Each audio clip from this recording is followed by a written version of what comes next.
everybody, and welcome. You caught me. Oh my. Welcome back to BounceBack Leadership, where we talk so much about how important it is to bounce back from our setbacks. And we bring on people that have bounced back effectively from setbacks. It's important for us all to understand how important that is in life and in our careers. So, bouncing back looks different for different people. But I'll tell you, this weekend was one of those weekends where I didn't have to worry about bouncing back. I had a nice, relaxing time with my family.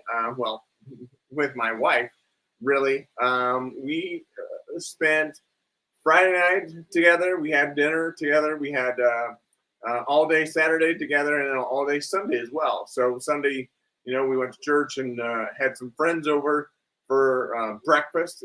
I made some pancakes. They're really good. But anyways, we had a great time with them. So sometimes we don't worry about our bounce back. Sometimes we just can go on and live our life. So I want to bring somebody on today that knows a lot about bouncing back. And she has done a phenomenal job. She has been on this podcast before, but I'll tell you, there's so much that she has to offer. And the script is not really written for this interview. So I want to make sure that you all understand that this is very raw and very new.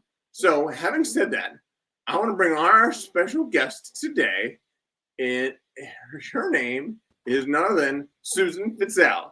Hi! Hey, Good Brian. morning, Susan. Good morning, and it is a fabulous morning. It is a fabulous morning. So Thank you for being on. Really appreciate that. You're welcome. I'm glad to be on, and I'm honored. Well, I love you. You're just such a joyful spirit. Well, I appreciate that. So, Susan, tell me, when is your first recollection? We talked about that in the past, but tell me a little bit more about a time that you needed to bounce back from your setbacks. I think sometimes when we're working and we're running businesses, we look at bouncing back from things, or we're just always looking in the work lens, and we don't realize sometimes how personal challenges, sometimes historical personal challenges, can really impact our life and our work. So, we kind of, a lot of us separate the two. This is my work life and this is my personal life. And I think I've just had pretty much a decade of challenges with growing my own. Like, if you grow up in a family, oh dear. I put it on Do Not Disturb, but I'll bounce back from this. I put it on Do Not Disturb, but I have certain people that can come through because they're family and important. So I'm realizing that doing that exception has really messed me up at times like this. Well, if you need to take that, please take that. The ring was actually from the one of the caregivers for the reason I was talking. So for about 8 years, I was dealing with challenges with an adult sister who has special needs, and an intellectually disabled adult living in basically state housing and state care. And I became her guardian. Now I'm her co-guardian. My daughter has offered to help with this, and she's a co-guardian. But the challenges that I had to overcome and bounce back from in making sure she got the care that she needed in the system was often overwhelming, distressing, and could really end up with me down rabbit holes with my emotions and my sense of justice and all of those things. When you see someone who's not being cared properly for in the way they should be. I mean, and this happens in elder care, and it happens a lot with, marginalized populations, but it's a big problem with adults with intellectual disabilities. They especially after their parents die, they end up in the system, and if they don't have anybody to advocate for them, it breaks my heart what could happen to those people. And but it not only became a journey of me figuring out how to work the system and how to help her, and it hit a crisis point where I had to get a lawyer and I had to get supports to get her into a good home. And that was what the ring was. It was one of her directors calling. That's why they got through. But she's in a good place now. But the journey of me learning how to let go, the journey of me realizing no one's going to take care of her the way I did or I would, the journey of knowing that she also has her journey and her life to live, even though she has, some limited capacity.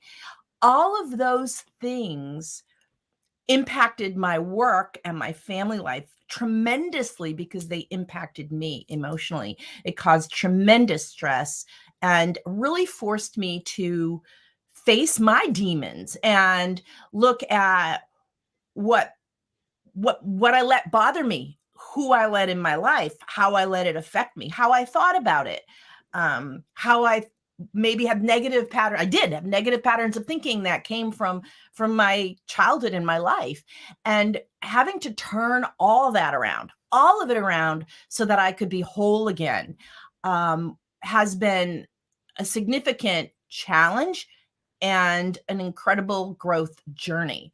And I'm still on it. I'll be on it for the rest of my life.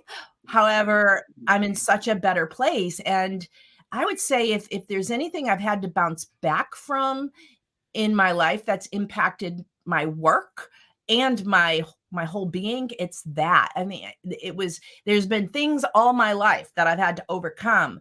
But this was, I remember standing in this office one day saying that my difficulties in dealing with this situation were impacting everything in my life. I would sometimes lose whole days of work because I was worried about my sister. And I remember being at a conference and getting many times I'm working or I'm on vacation and I'd get a phone call and it would derail my whole day.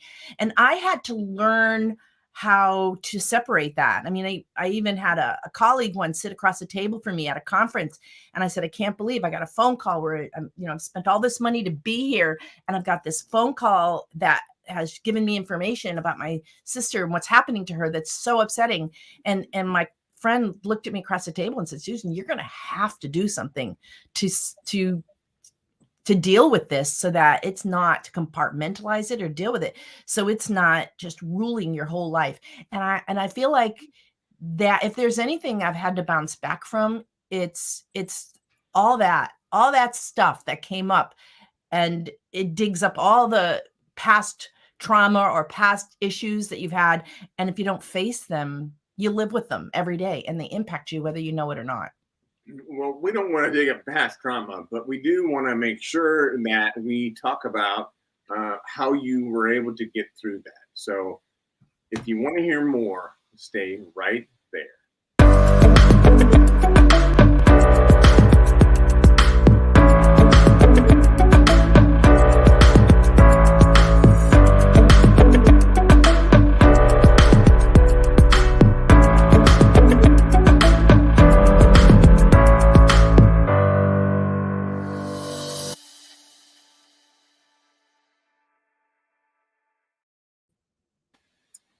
Susan, you are a light of inspiration. So I really want to, find out from you how you were able to compartmentalize those two things.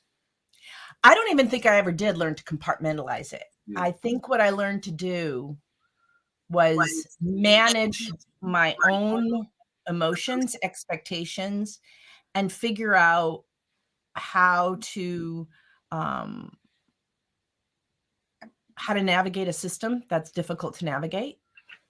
And, some of it also just gets down to really not judging people. Just, maybe there's a situation that I'm unhappy with that's my sister is dealing with. And rather than passing judgment, say, okay, I don't know what's going on in their world. So let's just see how we can fix it and do it in a way that's positive and kind. Um, and then also, when you say, how did I get through it? I started journaling. I started reading a lot of books on some spirituality, some books on faith, some books on just positive thinking, and all those things about let go of the negativity in your life, those kinds of self-help books. But I picked ones that were really helpful to me. I mean, it started actually, one of the first ones I was reading was, this isn't a spiritual book, it's Jack Canfield's Success Principles. But by having to do the exercises in the book, it helped me to grow. I took courses that helped me to grow. I took a course by Dr. Reef Kareem, who is a neuroscientist who had us do a lot of inner work, because he believes that what's happening inside of you manifests outside, including in your work and your career. And if you have a message to send, you've got to be clear on that. So I was fortunate in that, as awful as COVID was and the pandemic was, I had the time to do that work. I joined Zoom masterminds. There was one I joined that with a Dr. Katie Knoll, that she does emotional freedom technique and tapping. And we learned to do a lot of, again, exercises and things to help ourselves. And then there was a group of 4 of us that just met for almost a year, mostly twice a week. And it was developing that support system, focusing on gratitude rather than lack, slack and lack.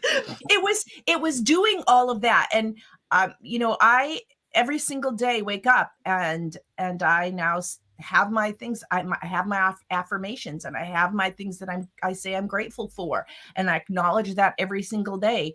And when I see a situation where I might find myself automatically judging someone, I just immediately reverse it. It's just training my mind to focus on positive things, to minimize judgment. Sometimes judgment protects you. However, most times it doesn't. And so just really looking at all of that and creating new patterns of how I will respond to the world.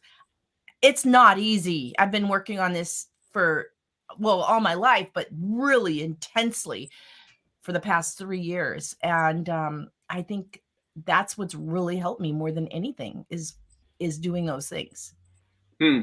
Wow. That must be so hard to do and stay with things, to be consistent. How do you prescribe for our audience listeners, how to do that day after day?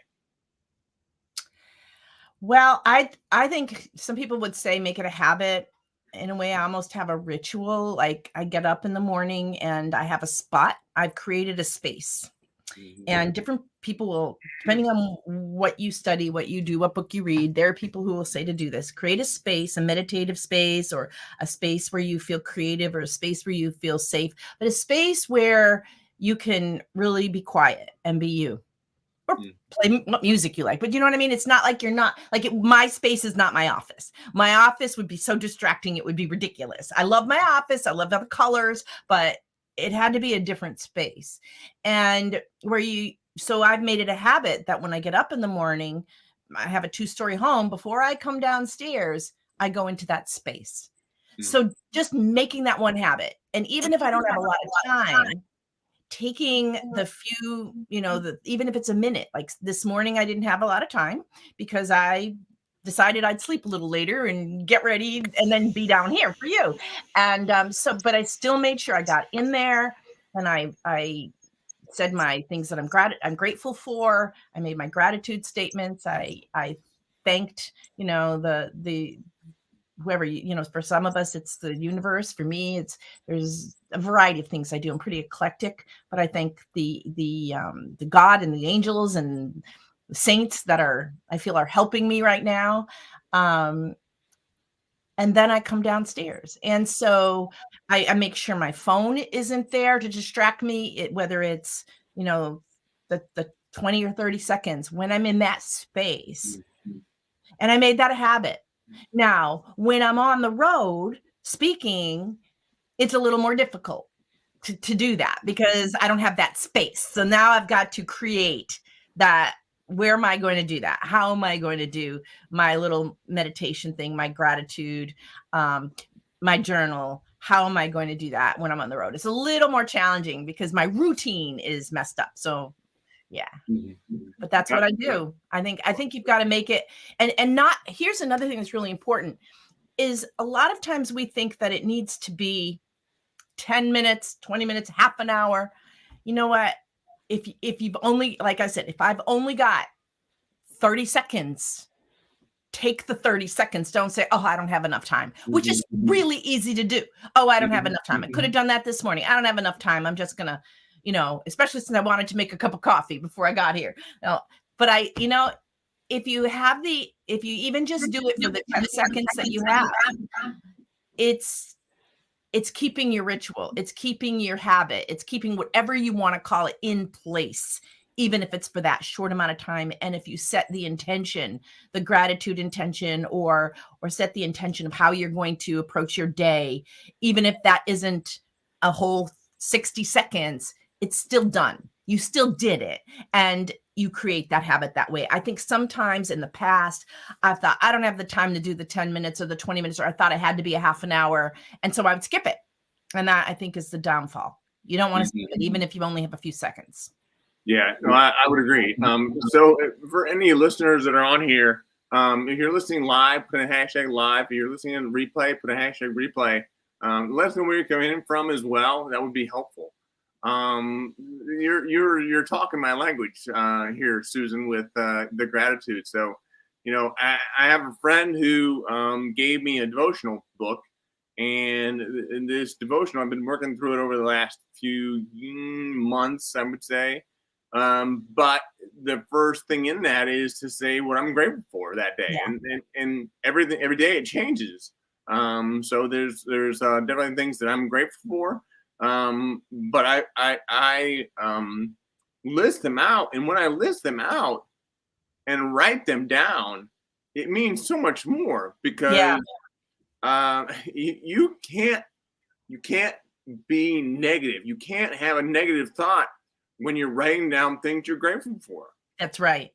I mean, yeah, that to me is one of the biggest learning lessons that I've had. There's so many books out there and whatnot that help you with that, but they all come back to that one main central purpose is writing down what you're grateful for. Yeah, it just seems so easy. Yes, and it may seem like it's not, frou-frou, or that's how's that going to help? But there's science behind it. I mean, they've done studies now to show that gratitude can really change so much about our stress levels and our health and our future and our lives. I mean, there is science behind it, and I can't cite that right now, but I know there is, and I'm sure you do too. Oh yeah, absolutely. Wow. That's cool. So gratitude. Let me ask you, I don't want to be too personal, but what are you grateful for today? I'm grateful for my support group, my family, my friends. Recently, I had some surgery, and I wasn't allowed to lift more than 8 pounds for like 6 weeks. And for months, I'd been saying, oh, my husband's going to have to wait on me hand and foot. And then he broke his foot. 4 days after my surgery, he broke his foot. And so this was just like last month, end of October through November. He's still hobbling around in a boot. And but now I can lift. And and what I'm grateful for is I've realized through this process that I had friends that were right there willing to help. We had friends that said, Susan, anything you need. And a couple of women came, friends came and took my husband grocery shopping because I couldn't lift anything. I wasn't much help, but he couldn't hobble with his crutches with the grocery bag. So they took him grocery shopping. And that happened like 3 weeks in a row. And then I had a friend come over just to keep me company and to teach me how to play cribbage again. And you know, I've had other friends that would, you know, just say, hey, what do you need? And they came. When it first happened, we still had yard work to do. And my daughter came up and her boyfriend came up and another friend came up and helped us finish up our yard work for the season, because that wouldn't have been able to happen. And, you know, I'm looking at snow right now, but when it's fall, you have to clean up certain things or it can ruin your lawn. And that, you know, there's yard cleanup at the end of the summer. And I think what I'm grateful for today is that those friends, that support group, all the love that I get, you know, from the people who care about me. And I think probably this the other thing that I've become more and more aware of in the past few years is that I've got some really wonderful family and friends out there that are there to support me. And all I have to do is ask and be grateful, you know? Yeah. What's cool about that is it takes a person like you that's grateful, and you were willing to do that as well for somebody else. So that all comes back to you. Yeah. Yeah. It's like pay it forward. Yeah. And I do believe that too. I believe that when we are good to others, it comes back to us. And, you know, negativity reaps negativity. Positivity, being positive and being kind is going to come back and with kindness and positivity. Now, there's always things that can happen and go wrong. You know, but then even then, how you approach those things, looking for the silver linings, looking for the positive lessons out of those situations is important rather than feeling like a victim. I think for a lot of my life, I felt like a victim, and I've tossed that out. You know, no, that's not part of me anymore. You talked earlier about not assigning, and this is what I heard. Maybe you didn't say this. But you're not assigning motives to other people's actions. You know, that to me is one of the most, generous things you can do for someone. You know, if, for example, if somebody's late to a meeting, don't say, well, they don't care that much about me. They're, you know, they don't, whatever. Maybe they had an accident. Maybe they had a child that was sick, or maybe they had something else going on. So you're not assigning a negative motive to people's actions. Right. That is critical. And I feel like that is something many of us do. And it's something I definitely did. And, you know, it doesn't matter whether you're right or it comes, well, you were right. You know, no, it doesn't matter. Really, what matters is understanding that we don't know their story. And I think if anything, again, when I saw people going through horrific things through the pandemic, we didn't know if they just came to work or showed up in a Zoom and they just are dealing with the loss of a loved one because of the pandemic. We don't know what they're dealing with at home, who they're caring for, what might have happened to them. And I think, if anything, it really, I realized it even more. It would really, really sunk in, because I'd be talking to someone. It was, for example, I had a lawyer who I think is like an angel on earth. He's just the most wonderful person. And he was really helping me with navigating the system for my sister. And there was time that was going by. I'm like, what the heck? You know, I haven't heard from him. He's not answering my calls. His mailbox is full. What's going on? And finally, he called me back one day and it's like, I'm really sorry. I haven't been, you know, and nothing bad happened in between. It wasn't like it was an emergency I was reaching him for. I was just like, what happened to him? And he says how his colleagues that he works with got ill, ended up in the hospital. Then he ended up in the hospital. And then the last thing he said was someone he loved dearly committed. And then this person he loved dearly, I'm going to keep some of this blank, you know, I don't really want all the details out, but committed suicide. And so I remember it caught my breath and I went, oh my gosh, am I glad that I didn't judge that I didn't make assumptions about why he hadn't been in touch with me, that I didn't say, hey, he's whatever. You could say all kinds of things about somebody especially someone that you've got working with you and they don't show up. And I'm like, my gosh, I remember sitting, because I'd pulled over when he called, I was driving and I pulled over to talk to him. And I'm like, I am so glad that I didn't make judgments about why I wasn't hearing from him. Oh my gosh, look what he's been dealing with. And that was another one of those times where I realized, we don't know what's going on in someone else's life. We don't know their story. We don't know what happened that morning to them, and we may never know. And so it's just, in a way, it's almost easier to just say, we don't know, and do what we need to do to take care of ourselves, but not pass judgment on the other. And sometimes it's really challenging, especially if it's somebody who's doing hurtful things to you.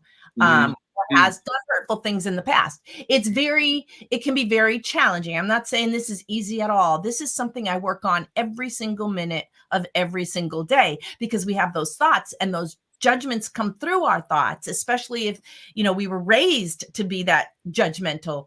It just happens. And so you have to say, that's a thought and I'm letting it go. That's a thought and I'm letting it go. That's not a thought I want inside of me. It's not a thought I want to give any attention to. And when the thoughts happen, you just let them go. And that is in every moment of every day practice. Okay. So we've got gratitudes. We've got not assigning actions, motives to other people's actions. What's the third thing that we can all learn from you? Is to believe. I was telling you a story before we started, and I'll tell it again. I think one of the biggest things is, keep the word can't out of your vocabulary. Yeah. When I was, like I said, when I was a teacher, I was a high school teacher. I worked with kids with learning challenges, and I had a poster on my wall, and my classroom wall, and it was the word can't with a big red circle around and a slash through it. And I'd say to them, you're not allowed to say can't in this room. I really believe that people can do so much more than they often think they can, especially if they were raised with and taught, in school with a deficit mindset where people are looking what you can't do instead of what you can do. And so I think the next most important thing in the mission that I have is to let people know, no matter what your situation is in life, you can be successful. It's a matter of believing in yourself and knowing, but not just saying, oh, I believe in myself, but knowing finding out how you can be successful. I think sometimes we need, and that's what I do. I teach people how can they be successful? And I'm focusing more on learning strategies and how to navigate a world if you have learning challenges, or, you're neurodiverse. But for the most part, it's don't accept can't. Don't accept can't in your world. It's like, yes, you can. And there's something you can do, right? Wow. Find what you can do. Yeah. I'm thinking about myself in that scenario. So, I can't believe how I said can't, but I can't believe how. Well, there are times where the word is appropriate, Right. But if you go to do something you really want to do and you give up first because I can't do this. Right. I mean, I'm taking ballroom dancing, and dance is something I wanted to do my entire life. And I did Kung Fu and kickboxing and martial arts instead. And I did that for 30 years. And finally I said, I'm going to do what I love. And that came out of the work I was doing, especially with Jack Canfield's book. He's like, list 10 things you want to do before you die. And me, it was dance. I wanted to dance. And, I was good with, waltz, tango, foxtrot was a little hard. But then when I decided to do Latin and rhythm, I'm like, my Canadian French body can't do Cuban motion. And I caught myself saying that I can't do this. And like, nope, I can. It's just going to take more and more and more practice. And I'm still is getting that Cuban motion for the Latin and rhythm dances. It's hard for someone who's never done it before. And again, it's just a constant reminder in life that, I really want to dance. So if I really want to dance, then I have to have a positive attitude and believe I can. Wow. That's awesome. I think it's a good way to leave us all here. Thank you so much for being on today. Thank you. Would you mind hanging out in the green room for me? No, I don't mind at all. All right, great. I'm going to close this show out, and then we're going to come back together. Okay. All right, thanks. Bye, Susan. Bye-bye. Bye, everyone. Bye. Oh, boy. Oh, boy. Oh, boy. What a good conversation. Great conversation with Susan Fitzell. We've got more good stuff coming up. Today is what? December 12th. So we have the 19th is next week. That'll be myself. I'm going to be speaking on bounce back leadership and really talking more about how leaders never quit. Leaders never quit. So that's important for us all to understand. If you would join me for that next week, that would be phenomenal. And if there's ever anything else that I can do for you, please let me know. I appreciate you all being on here today. I appreciate you all listening in. If there's ever anything that I can do, just let me know. Again, thank you so much. And as always, keep